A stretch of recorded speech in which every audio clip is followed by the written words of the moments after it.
Pemirsa, Gubernur Bali Wayan Koster secara simbolis membongkar salah satu bangunan akomodasi penginapan di wilayah Pantai Bingin, Senin 21 Juli 2025 pagi. Pembongkaran dilakukan karena bangunan tersebut dibangun secara ilegal.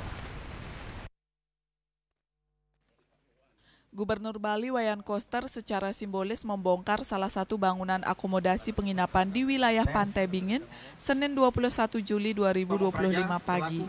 Didampingi Bupati Badung Iwayan Adi Arnawa, Sekda Badung, Kasat Pol PP Bali dan Badung serta sejumlah pejabat lainnya, Gubernur Koster membongkar salah satu pintu masuk akses penginapan yang bernama Morabito Art Cliff.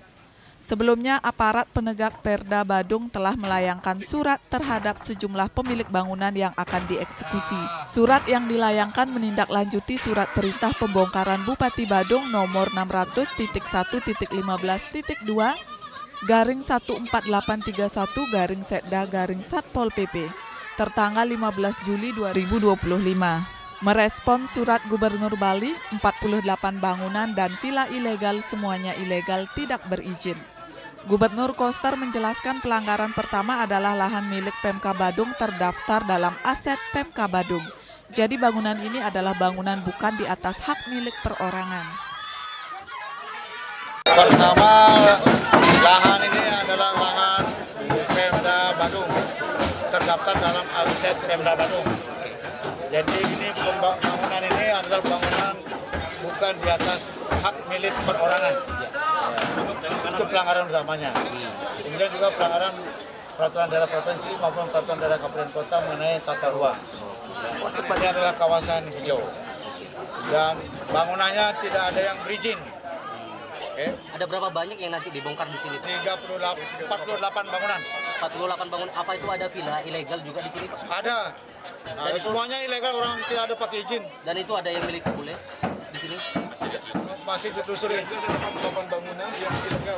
Ada 48 bangunan yang ilegal di sini. Kenapa baru hari ini, Pak? Kan ini sudah lama di sini. Ya. Kenapa baru hari ini melakukan pembongkaran? Kan perlu proses. Perlu proses peringatan 1, peringatan 2, peringatan 3. Dan setelah mendapat rekomendasi dari DPD Provinsi Bali. Mungkin langkah selanjutnya setelah pembongkaran hari ini Saya meminta Pak Bupati Badung agar menuntaskan pembongkaran ini sampai selesai. 48 bangunan usaha pariwisata yang ilegalnya harus dibongkar semua. Mungkin adakah solusi bagi para yang masuk dari sini? Tentu akan dipikirkan. Ya. Kita juga bukan tidak melindungi, tapi kalau tidak tertib, melanggar aturan, menggunakan aset orang lain, apa itu bisa dibiarkan? Nggak boleh. Tidak boleh kita mendidik masyarakat untuk melakukan pelanggaran. Koster menambahkan kemudian juga pelanggaran peraturan daerah provinsi maupun pemerintah kabupaten kota tentang tata ruang. Ini adalah kawasan hijau dan bangunannya tidak ada yang berizin. Koster menyampaikan pengawasan ke depan akan diperketat. Pihaknya memastikan tahun ini akan dilakukan bersih-bersih di seluruh wilayah Bali. Hendra, Bali TV.